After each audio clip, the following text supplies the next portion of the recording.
Terence Atman est le joueur de tennis français qui monte.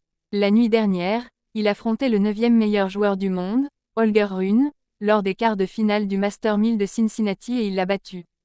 Un exploit pour le jeune homme de 23 ans qui est HPI et qui essaye d'en faire une force comme il le raconte ce vendredi 15 août, Parisien. Le tennis français serait-il lancé dans sa phase de renouveau tant attendue? Tandis que chez les femmes Loïs Boisson fait partie des étoiles montantes suite à son excellent dernier Roland-Garros où elle s'est hissée jusqu'aux demi-finales, chez les hommes c'est Terence Atman qui brille ces derniers jours.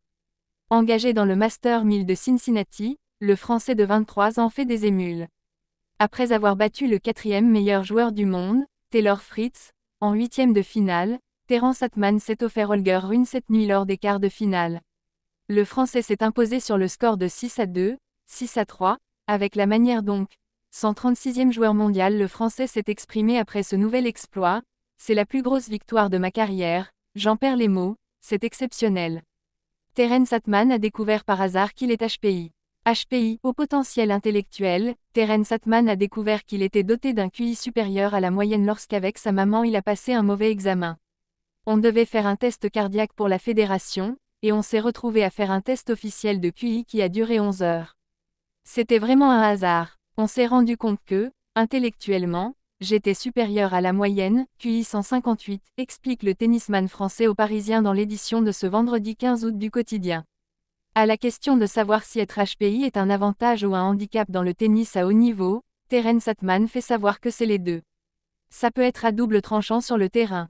À la fois je peux être extrêmement instinctif, plus que la moyenne, et être capable de faire des coups improbables auxquels l'adversaire ne peut pas penser. Je peux être 3 mètres derrière la ligne de fond et frapper très fort à plat, ce qu'on te dit de ne surtout pas faire à l'école de tennis.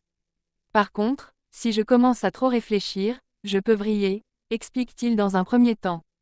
Et les sujets qui font réfléchir Terence Atman ne sont pas forcément en lien avec le tennis.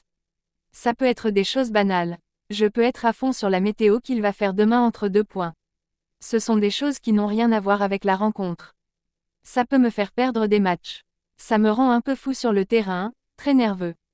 Cela fait partie de moi, je ne peux pas l'enlever, je fais avec, confie le joueur français. Avec le temps, Terence Atman a appris à canaliser ça, et être moins déstabilisé. Un travail qui paye aujourd'hui.